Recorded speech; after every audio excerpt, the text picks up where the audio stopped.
আমি খুবই ভাগ্যবান, সেদিন আমার বেঁচে থাকার কথা ছিল, মৃত্যু থেকে অনেক কাছে ছিলাম। আমি আমারই সংসদ এলাকায় আমার নিজের বাসাকে এড়িয়ে পার্শ্ববর্তী আর একটা বাসায় আশ্রয় নিয়েছিলাম। বেশ। তখন চারদিক থেকে মিছিল আসছিল,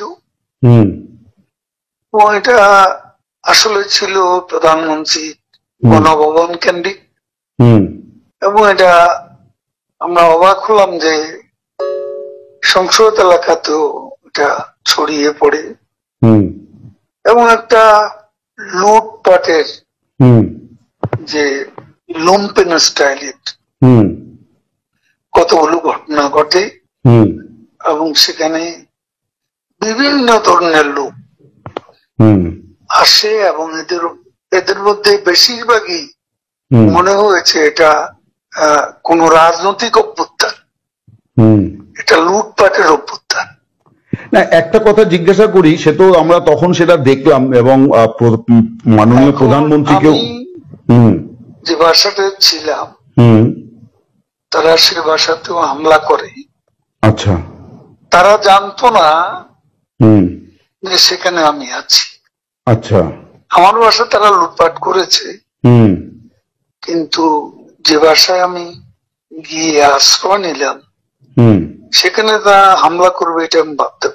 কিন্তু সেখানেও দেখলাম যে অনেক লোকজন ঢুকে পড়ে, এবং তারা ভাঙচুর লুটপাট করতে থাকে। আমি আমার স্ত্রী সহ আমরা বাথরুমে ঢুকিয়ে যাই, অনেকক্ষণ ছিলাম, প্রায় 5 ঘন্টা। তারপর একটা পর্যায়ে এরা তো ওই বাথরুমের ভিতর সেখানেও কমোড, বেসিন, এগুলো তো লুটপাট করেছে সব জায়গায়। সেগুলোর লোভে প্রথমত তাদেরকে আমার ওয়াইফ সেই বাথরুমের মুখে দাঁড়িয়ে বারবার বলছিল যে আমি অসুস্থ, এ কথা বলে তাদের ফিরিয়ে দিচ্ছে। তো একটা পর্যায়ে তারা এই বাথরুমে যেগুলো আছে সেগুলো লুট করার জন্য জোরপূর্বক প্রবাসের হুমকি দেয়। তো সে সময় আমার ওয়াইফ জিজ্ঞেস করে যে কি করবো, খুলে দাও যা হবে।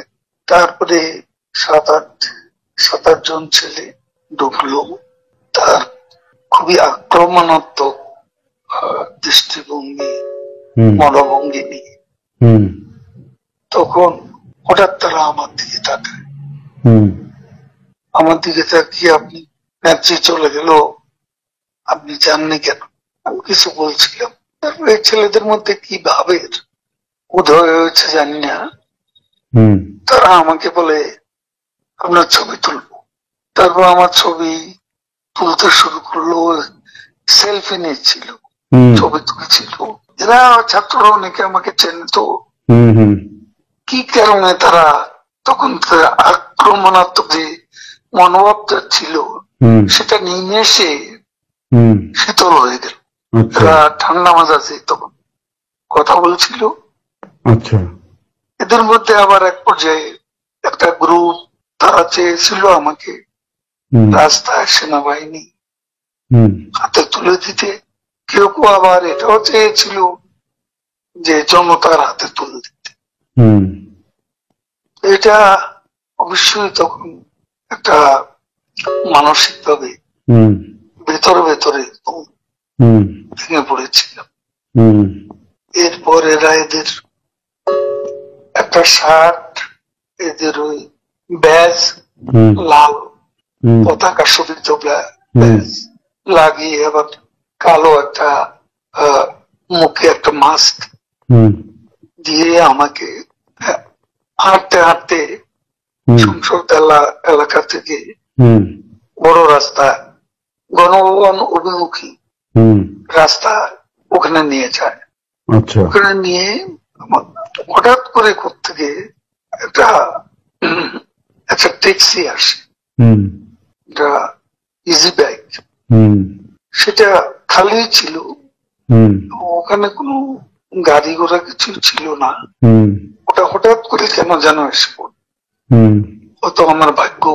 এরা দুজনে আমাকে নিয়ে, আমার ওয়াইফকে নিয়ে ওটাতে উঠলো আর বলতে লাগলো, ওতে তো অসংখ্য মানুষ, হুম চেক আপ সব জায়গায়। এরা বলতে লাগলো যে আমাদের চাচি অসুস্থ, হুম হাসপাতালে নিচ্ছি, হুম ডিস্টার্ব করবে না। হুম এই করে করে নিয়ে গেল একটা অনেক দূরে একটা জায়গা। তো এটা হলো, ভাবতেও পারেনি ওরা যখন বাথরুমে ঢুকলো যে বেঁচে হুম থাকবে।